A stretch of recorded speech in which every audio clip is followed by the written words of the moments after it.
Hello friends, സച്ചിൻ്റെ ഇവരെ നാളത്തെ വിശേഷങ്ങളിലേക്ക് ഏവരും സ്വാഗതം ചെയ്യുന്നു. ഈ ചാനൽ ആദ്യമായിട്ട് കാണാൻ നല്ലുണ്ടെങ്കിൽ ലൈക്ക് ചെയ്ത് സബ്സ്ക്രൈബ് ചെയ്ത് കാണാൻ വേണ്ടി ഒരു കൂടി ഓർമ്മിച്ചുകൊണ്ട് വീട്ടിലേക്ക് കിടക്കാം. അങ്ങനെ നമ്മുടെ സച്ചി എല്ലാവരെയും വിളിച്ചു വരുത്തി നമ്മുടെ ഷോറൂമിൽ വരുത്തുകയാണ്. അപ്പോൾ എല്ലാവരും ചെല്ലുക. അപ്പോൾ ആദ്യം ചെല്ലുന്നത് നമ്മുടെ ശ്രീകാന്തും വർഷയാണ്. അവിടെ ചെന്നപ്പോഴത്തേക്ക് ചോദിക്കുന്നത്, നിങ്ങളെന്താ ഇവിടെ നിന്ന് ചോദിക്കുമ്പോഴത്തേക്ക് ഞങ്ങളോട് സച്ചിയായിട്ട് വരാൻ പറഞ്ഞെന്ന് പറയും. ഉടനെ പെട്ടെന്ന് തന്നെ ഞെട്ടുക, ഇവരെന്തോ ഉദ്ദേശമുണ്ട്. കാരണം ഇന്നലെ പറഞ്ഞ പോലെ അച്ഛൻ്റെ കയ്യിൽ താക്കോൽ ഏൽപ്പിക്കുക, അല്ലെങ്കിൽ അച്ഛനെ അവിടെ മാനേജിങ് ഡയറക്ടറായിട്ട് ഇരുത്തുക എന്നുള്ളതൊക്കെയാണ് അവരുടെ ഉദ്ദേശം. അപ്പോൾ അത് മാറ്റമില്ല, ചുമ്മാ പറഞ്ഞതല്ല എന്നൊക്കെയുള്ള രീതിയിൽ നമ്മുടെ ശ്രുതി കരുതുന്നുണ്ട്. അപ്പോൾ ശ്രുതിക്കും ടെൻഷനായി. അപ്പോൾ അവിടത്തേക്ക് എല്ലാവരും വരികയാണ്. നമ്മുടെ സച്ചിയും രേവതിയും രവീന്ദ്രനും ചന്ദ്രനെല്ലാം വന്നപ്പോഴത്തേക്കും അച്ഛനെ പിടിച്ച് നീ രവീന്ദ്രനെ പിടിച്ചിട്ട് ഇരുത്തുക, അവിടെ ഇരിക്കാൻ പറയാം. ഉടനെ ശ്രുതി അവിടെ ഇരിക്കുക. നീ എഴുന്നേറ്റ് നിൽക്കുന്ന പറയുമ്പോൾ എന്താ കാര്യം എന്താണെന്ന് പറഞ്ഞു. നീ എഴുന്നേക്കെന്ന് പറഞ്ഞ് അവിടെ ഇരുത്തിയിട്ട് അച്ഛനായി അവിടെ ഇരിക്കേണ്ടതെന്ന് പറഞ്ഞ് അവിടെ ഇരുത്തുക. ഉടനെ ഇരുത്തി കഴിയുമ്പോഴത്തേക്ക് പെട്ടെന്ന് മഹേഷ് അപ്പോൾ ആ സമയത്ത് വരും. മഹേഷ് വന്നുകൊണ്ട് രണ്ട് മാല എടുത്തിട്ട് ഒരു മാല കൊടുക്കുന്നത് നമ്മുടെ രവീന്ദ്രൻ ഇട്ട് കൊടുക്കുക സച്ചി. അതുപോലെ പിന്നെ പറയുക, അത് ഓണറിൻ്റെ ഭാര്യയ്ക്ക് മാലയും കൂടെ ഇടണമെന്ന് പറഞ്ഞ് ചന്ദ്രമതിയുടെ കഴുത്തിലേക്ക് ഒരു മാല ഇട്ട് കൊടുക്കുക. അത് ഇട്ട് കൊടുക്കുക നമ്മുടെ രേവതിയാണ്. അപ്പോൾ രൂക്ഷമായിട്ട് രേവതിയിൽ നോക്കുന്നുണ്ട്. നോക്കുന്ന നോട്ടത്തിൽ തന്നെ അതൊന്ന് മൈൻഡ് ചെയ്ത് ഇതൊക്കെ നടക്കുന്ന സ്വാഭാവികമല്ലേ എന്ന് ഓർത്തിട്ട് രേവതി മടിക്കാതെ തന്നെ മാല ഇട്ട് കുറേ കഴിയുമ്പോഴത്തേക്കും അടുത്ത് പറയുക, ഇനിയിപ്പം അച്ഛൻ തന്നെ ഇവിടെ നിന്ന് കാര്യങ്ങൾ നടത്തുമ്പോഴത്തേക്ക് ശ്രീകാന്ത് പറയുക, അത് അച്ഛനാണ് ഇപ്പം ഏറ്റവും ബെറ്ററായിട്ട് നിന്ന് നോക്കുന്നതെന്നൊക്കെ പറയുമ്പോഴത്തേക്ക് ശ്രുതിക്കൊക്കെ ഭയങ്കര ദേഷ്യം കൊണ്ട് നിൽക്കാൻ പറ്റുന്നില്ല. അത്രമാത്രം ദേഷ്യം അവർ ഉള്ളിൽ നിൽക്കുവാണ്. അത് കഴിഞ്ഞുകൊണ്ട് പെട്ടെന്ന് നമ്മുടെ അഭിലാഷൻ സാർ മേനോൻ അങ്ങോട്ട് വരികയാണ്. ആ സാർ അങ്ങോട്ട് വരുമ്പോഴത്തേക്ക് ശ്രുതി കണ്ടിട്ട് പേടിക്കുക. അതായത് ശ്രുതി അയ്യോ ഇനിയിപ്പോൾ എന്ത് സംഭവിക്കും, അതായത് 30 ലക്ഷം രൂപ സബ് ഡീലേഴ്സിന് കൊടുത്ത് ക്യാഷ് മേടിച്ച് എടുത്തിട്ടാണ് ഈ സംഭവം നടത്തുന്നത്. വീട് മേടിക്കുന്നത് ആ 30 ലക്ഷം പോയി. ഇപ്പോൾ സബ് ഡീലേഴ്സിനൊക്കെ എന്ന് പറഞ്ഞാൽ എങ്ങനെ ക്യാഷ് കൊടുക്കും എന്നുള്ള രീതിയിലൊക്കെ ഒരു ചിന്താഗതി വരുന്നുണ്ട്. കാരണം താൻ കള്ളത്തരം കാണിച്ചിട്ടാണല്ലോ ഇങ്ങനെയൊക്കെ സംഭവിക്കുന്നത് എന്നുള്ള രീതിയിൽ ചിന്തിച്ചുകൊണ്ടിരിക്കുകയാണ് നമ്മുടെ ശ്രുതി. അതേസമയം തന്നെ നമ്മുടെ സബ് ഡീലേഴ്സായിട്ടുള്ള ആൾക്കാർ അവിടെ വരുന്നുണ്ട്. അപ്പം ആദ്യം അഭിലാഷൻ വന്നിട്ടുണ്ടെങ്കിൽ ഇതന്നെ നിങ്ങൾ തന്നെ ഇല്ല, ഞങ്ങളത് രവീന്ദ്രൻ പറഞ്ഞു ഞങ്ങളൊരു കുടുംബമായിട്ട് ഒത്തിരി നാളല്ലേ വന്നിട്ട് അങ്ങനെ വന്നതെന്ന് പറഞ്ഞ് ഇതന്നെ മാലയൊക്കെ ചുമ്മാ ഇട്ടാന്നൊക്കെ പറഞ്ഞ് നിൽക്കുന്നുണ്ട്. അത് കഴിഞ്ഞ ആ സമയത്ത് തന്നെ നമ്മുടെ സബ് ഡീലേഴ്സൊക്കെ വന്നിട്ട് ചോദിക്കുന്നുണ്ട്, നിങ്ങൾ ശ്രുതി അവിടെ താൻ എന്ത് ചെയ്യണം, താൻ തന്നെ ഞങ്ങളുടെ പ്രൊഡക്റ്റ് എന്ത് ചെയ്യുന്നൊക്കെ ചോദിക്കുന്നുണ്ട്. പ്രൊഡക്റ്റ് എന്തെന്ന് ചോദിക്കുമ്പോഴത്തേക്ക് അത് എന്ന് പറഞ്ഞാൽ അത് എന്താ ഉരുണ്ട് കളിക്കുകയാണ്.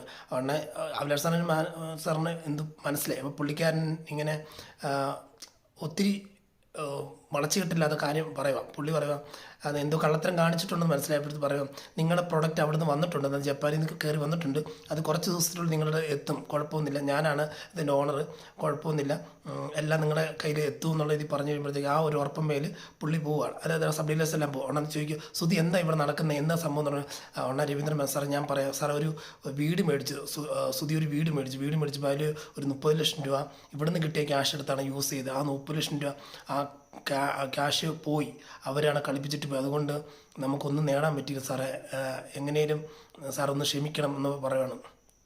ഉടനെ ശ്രുതിയെ കുറ്റപ്പെടുത്തണം, താൻ എന്ത് പരിപാടിയാണ് കാണിക്കുന്നത്, തനിക്ക് നാണമില്ല, കാരണം ഇത്രയും മാത്രം ഒരു വലിയൊരു സ്ഥാപനം തൻ്റെ തന്നിട്ട് താനത് നോക്കി നടത്താനുള്ളത്, ഓരോരുത്തർക്ക് കിട്ടുന്ന ക്യാഷ് അത് പിന്നെയും ഇൻവെസ്റ്റ് ചെയ്ത് പിന്നെയും പ്രോഫിറ്റ് ഉണ്ടാക്കുകയല്ലേ ചെയ്യുന്നത്. താൻ ഈ ക്യാഷെല്ലാം സബ് ഡീലേഴ്സിൻ്റെ ക്യാഷെല്ലാം കൊണ്ട് വേറെ ആൾക്ക് കൊടുത്തിട്ട് ഇപ്പോൾ കവളിപ്പ് പറ്റി നിൽക്കുകയാണെന്നൊക്കെ ചോദിക്കുമ്പോഴത്തേക്കും ഒന്നും മിണ്ടാതെ നിൽക്കുക. അതന്നെ സച്ചി പറയാം, സാറേ ഞാൻ കാര്യങ്ങൾ പറയാം സാറേ, അവൻ കൊടുത്ത് ക്യാഷ് കൊടുത്തത് പറഞ്ഞത് ഒരു വിശ്വനാഥൻ എന്ന് പറഞ്ഞ ആൾക്കാർ.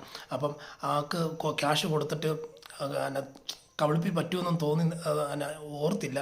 ഒരു 5 കോടി രൂപയുടെ വീടായിരുന്നു, പക്ഷെ അവരടിച്ചുകൊണ്ട് പോകുന്നു ഞങ്ങൾ ഓർത്തില്ല സാറേ, ഞങ്ങൾ തപ്പിക്കൊണ്ടിരിക്കുക സാറേ. ഇതിൻ്റെ അകത്ത് അവൻ്റെ ഭാഗത്ത് തെറ്റൊന്നുമില്ല, കാരണം ഞങ്ങൾ ന്യായമായിട്ടുള്ള രീതിയിലാണ് കൊടുത്തത്. ഒരു ഡോക്യുമെൻറ്റ്സൊക്കെ നോക്കി, പക്ഷേ എല്ലാം ഫേക്കാണെന്ന് പിന്നീട് അറിഞ്ഞത്. അത് മാത്രമല്ല സൈനൊക്കെ ഇട്ട് കൊടുത്ത് അവരും ഭയങ്കര വിശ്വസ്ത രീതിയിലൊക്കെയാണ് ഇടപെട്ടത്. ആ വീട് കാണുമ്പോഴും തന്നെ നമുക്ക് സ്വന്തമാക്കാൻ തോന്നും സാറേ, അത്രമാത്രം നല്ലൊരു വീടൊക്കെയാണ്, പക്ഷേ ഇതിങ്ങനെ ഒരു പറ്റുപറ്റിയെന്ന് ഞങ്ങൾ പറ്റുപറ്റുമെന്ന് ഓർത്തില്ല സാർ. അതിൻ്റെ പേരിൽ ഇതിൻ്റെ അകത്ത് ഒരു ആക്ഷൻ ഒന്നും എടുക്കരുതെന്ന് പറയുമ്പോഴത്തേക്ക് ഉടനെ പറയുക, ഈ പ്രാവശ്യത്തേക്ക് ഞാൻ ക്ഷമിച്ചിരിക്കുന്നു സച്ചി പറഞ്ഞുകൊണ്ട്. കാരണം ഞാൻ ഇതിപ്പോൾ ഫാമിലി ഉൾപ്പെട്ടുകൊണ്ട് എല്ലാവർക്കും അതിൻ്റെ ഉത്തരവാദിത്വം ഉണ്ടല്ലോ, അതുകൊണ്ട് ഈ പ്രാവശ്യം ഞാൻ ക്ഷമിച്ചിരിക്കുന്നു. ഇനി മേലെ ഇത് ആവർത്തിക്കരുതെന്ന് പറഞ്ഞാൽ ഞാൻ അത് അലോ ചെയ്യത്തില്ല, മേലെ ആവർത്തിച്ചേക്കരുത്, ഇനിയിപ്പം ഇങ്ങനെ നിൽക്കരുതെന്ന് പറഞ്ഞ് പോകണം. അഭിലാഷ് സാർ ഇപ്പോൾ പോകണം. എന്നിട്ട് എല്ലാവരും വീട്ടിൽ വരും. വീട്ടിൽ വന്ന് കഴിയുമ്പോഴത്തെ ശ്രുതി പറയുക, നീ എന്തിനാ വീട്ടുകാരെല്ലാം കൂട്ടിക്കൊണ്ട് അങ്ങോട്ട് വന്ന് വീട്ടിൽ വന്നുകൊണ്ടല്ല അഭിലാഷ് ശർമ്മനും അങ്ങനെയൊക്കെ പറഞ്ഞ് നിനക്ക് വേറെ പണിയൊന്നും ഇല്ലായിരുന്നോ എന്നൊക്കെ ചോദിക്കുമ്പോഴത്തേക്കും പറഞ്ഞ ശ്രുതി ശ്രീകാന്ത് ചോദിക്കാൻ, സച്ചേട്ടൻ അവിടെ ഉള്ളതുകൊണ്ടല്ലേ ചേട്ടന് ഇപ്പം പിന്നെയും കോൺട്രാക്റ്റ് കിട്ടിയത്, സച്ചേട്ടൻ വിളിച്ചോണ്ട് വന്നാണ് കുഴപ്പമായി പോകുന്നത്. അല്ല, ഇവൻ വേണമെന്ന് പറഞ്ഞ് വിളിച്ചോണ്ട് വന്നത്, എൻ്റെ കട ഇല്ലാതാക്കാൻ വേണ്ടി വിളിച്ചോണ്ട് വന്നത് അതായെന്നൊക്കെ പറയുമ്പോഴത്തേക്ക് പറയാം, അതേടാ വേണമെന്ന് പറഞ്ഞ് വിളിച്ചോണ്ട് വന്നാൽ നിനക്ക് വേണ്ടി സപ്പോർട്ട് ചെയ്ത് നിൻ്റെ കാര്യത്തിന് വേണ്ടി ഇത്ര കാര്യങ്ങളെല്ലാം സംസാരിച്ച് പോകേണ്ട സബ് ഡീലേഴ്സ് അവിടെ വരുമെന്നാലും അഭിലാഷ് ശർമ്മേനും വരുമെന്ന് ഞാൻ ഓർത്തോ, ഇവിടെ ആരെങ്കിലും ഓർത്തോ? അത് ആ സമയത്ത് ഞങ്ങളവിടെ ഉള്ളതുകൊണ്ട് ഇത് കിട്ടി. അല്ലെങ്കിൽ ഇപ്പം ഞങ്ങളവിടെ ഇല്ലായിരുന്നെങ്കിൽ ഇന്ന് നിൻ്റെ ഇത് പോകേണ്ടതായിരുന്നു, നിൻ്റെ ഈ ഓണർഷിപ്പ് പോകേണ്ടതായിരുന്നു. അതുകൊണ്ട് നീ രക്ഷപ്പെട്ടു എന്നൊക്കെ പറഞ്ഞ ഇല്ല, നീ വേണമെന്ന് പറഞ്ഞ് വന്നാണ്, അതൊന്നും അങ്ങനെ സംഭവിക്കത്തില്ലായിരുന്നു പറയുമ്പോഴത്തേക്ക് രേവതി പറയുന്നുണ്ട്, ചേട്ടാ കണ്ണിച്ചോരയില്ല നിങ്ങൾ സംസാരിക്കാതെ, കാരണം ഞങ്ങൾ നിങ്ങളുടെ കാശ് അടിക്കാനോ ഒന്നൊക്കെ ആണ് വന്നത്.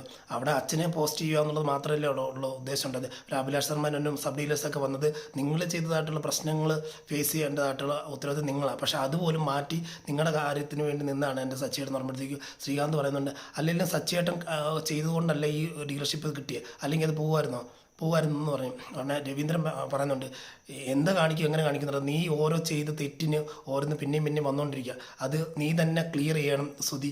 കാരണം ഇനിയിപ്പം തെറ്റുകൾ മേലെ തെറ്റ് ചെയ്ത് നീ ഇല്ലാതാകരുതെന്ന് പറഞ്ഞു കഴിഞ്ഞാൽ നീ ഇനിയും ചെയ്തുകൊണ്ടിരിക്കുന്ന തെറ്റുകൾ, കാരണം ഈ ഇപ്പം ക്യാഷ് പോയി 30 ലക്ഷം രൂപ എങ്ങനെ ഇനി തിരിച്ച് കിട്ടും, അതുപോലെ സബ് ഡീലേഴ്സിന് ക്യാഷ് എങ്ങനെ കൊടുക്കും, അതുപോലെ പല കാര്യങ്ങളുണ്ട്. നീ 50 ലക്ഷം രൂപ അടിച്ചുകൊണ്ട് പോയി, അതിപ്പം നമുക്ക് ഈ വീട്ടിലുള്ളവർക്കെന്ന് പറഞ്ഞാൽ വീട്ടിലുള്ള കാശ് അതുകൊണ്ട് കുഴപ്പമില്ലെന്ന് നോക്കാം, പക്ഷേ ബാക്കിയുള്ള കാശൊക്കെ നീ എന്നെ ചെയ്യും? ഇത് ഇങ്ങനെ പൊയ്ക്കൊണ്ടിരുന്ന് കഴിഞ്ഞാൽ ജീവിതം വല്ലാണ്ടാകത്തുള്ളൂ. എങ്ങനെ നീ നിൻ്റെ കാര്യങ്ങൾ അറേഞ്ച് ചെയ്യണം, നീ എന്നെ എൻ്റെ കുടുംബത്തെ വലിച്ച് അഴയ്ക്കരുതെന്നൊക്കെ പറഞ്ഞ് രവീന്ദ്രൻ ഭയങ്കരമായിട്ട് ദേഷ്യപ്പെട്ടിട്ട് നേരെ അങ്ങോട്ട് പോവാണ്. അപ്പോൾ അടുത്തത് ശ്രുതി എല്ലാവരും പിരിഞ്ഞ് റൂമിൽ പോകുമ്പോഴത്തേക്കും ചന്ദ്രമതി അങ്ങോട്ട് ചെന്നിട്ട് പറയണം, നിങ്ങൾ കാണിച്ച ഈ തോന്നിയാസങ്ങൾ കാരണം കൊണ്ട് എനിക്കിവിടെ നിൽക്കപ്പുറതിയില്ല. കാരണം എന്താ കഴിഞ്ഞാൽ നിങ്ങൾ എന്താ കാണിച്ചത്, നിങ്ങൾ ഈ പൈസ 50 ലക്ഷം രൂപ മറിച്ച് കൊണ്ട് ഷോറൂം തുടങ്ങി, എന്നിട്ട് അതിൻ്റെ അകത്ത് കാശ് എടുത്തിട്ട് വീട് മേടിച്ച് അതിന് 30 ലക്ഷം രൂപ പോയില്ലേ, ഒന്ന് നോക്കി കണ്ട് ചെയ്യത്തുമില്ല. എന്നിട്ട് ഇപ്പം ഞാൻ എല്ലാ റൂമും നാണം കെട്ടി നിൽക്കുക. എങ്ങനെയും ഒരു 30 ലക്ഷം രൂപ എങ്കിലും മറിച്ച് കൊടുത്തിട്ട് ഷോപ്പ് തിരിച്ച് പിടിക്കാൻ നോക്ക്. ഇതിപ്പം അച്ഛൻ എൻ്റെ അകത്ത് കയറി കഴിഞ്ഞ് കഴിഞ്ഞാൽ രവീന്ദ്രൻ അതിൻ്റെ അകത്ത് രവീന്ദ്രൻ അതിൻ്റെ അകത്ത് കയറി കഴിഞ്ഞാൽ എനിക്കൊന്നും ചെയ്യാൻ പറ്റത്തില്ല.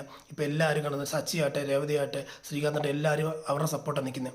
അച്ഛനോട് ഷോറൂമിൽ ഇരുന്നാൽ മതി, അച്ഛൻ ചെയ്താൽ മതി എന്നുള്ള രീതിയിലൊക്കെ പറഞ്ഞുകൊണ്ടിരിക്കുന്നത്. നിങ്ങൾ ഈ കാണിച്ച കാരണം കൊണ്ട് ഞാനിവിടെ നാണം കെട്ടുകൊണ്ടിരിക്കുക. നിങ്ങൾ കാരണം കൊണ്ട് നിങ്ങൾക്ക് വേണ്ടിയല്ല ഞാൻ സപ്പോർട്ട് ചെയ്യുന്നത്, നിങ്ങൾക്ക് വേണ്ടിയല്ല ഇപ്പം ജീവിച്ചുകൊണ്ടിരിക്കുന്നത്. പക്ഷേ നിങ്ങൾ ആ കാര്യങ്ങളെല്ലാം കാശ് കിട്ടിയ സമയത്താകട്ടെ, അങ്ങോട്ട് വീട് മേടിക്കാൻ പോകുന്ന സമയത്താട്ടെ, ആ സമയത്തേക്ക് എന്നെയും കൂടെ ഉൾപ്പെടുത്തി ചെയ്യുമായിരുന്നെങ്കിൽ എത്ര ഭംഗിയായിരുന്നു. ഓരോ കാര്യങ്ങളും ക്ലിയറായിട്ട് ചെയ്തു തരത്തില്ലായിരുന്നു. ഇതിപ്പോൾ എല്ലാം കൊണ്ടുവന്ന് ഞാൻ നാണം കെട്ട് നിൽക്കുക. ഇനി ഇതിൻ്റെ അത് നടപടുത്തുന്നില്ല. എങ്ങനെയും നിനക്ക് ഓണർഷിപ്പ് വേണമെന്നുണ്ടെങ്കിൽ അല്ലെങ്കിൽ നീ അവിടെ വേലക്കാരായിട്ട് തന്നെ തുടരത്തുള്ളൂ. അത് വേണോ വേണ്ടോ നീ തന്നെ ചിന്തിക്കുക. ശ്രുതിയോടും പറയുക, നീ ഇനി ആവശ്യമില്ലാത്ത തോന്നിയാസം കാണിച്ചുകൊണ്ടൊന്നും എൻ്റെ മകനെ വലിച്ചഴക്കരുതെന്നൊക്കെ വഴക്ക് പറഞ്ഞിട്ട് പോവാണ്. ഇന്നത്തെ വിശേഷം ഇതുകൊണ്ട് ഇവിടെ അവസാനിക്കുകയാണ്. ഇന്നത്തെ വിശേഷം എന്ന് വെച്ചാൽ നാളെ രാവിലെ ഇത് നമുക്ക് ഫുള്ളായിട്ട് കാണാവുന്നതാണ്. അപ്പം കാത്തിരുന്ന് തന്നെ കാണാൻ വരുന്ന ദിവസങ്ങളുള്ള വിശേഷങ്ങളല്ല എന്ന് പറഞ്ഞുകൊണ്ട് ഇന്നത്തെ വീഡിയോ ഇവിടെ പറയുന്നത്. Signing off. Thank you.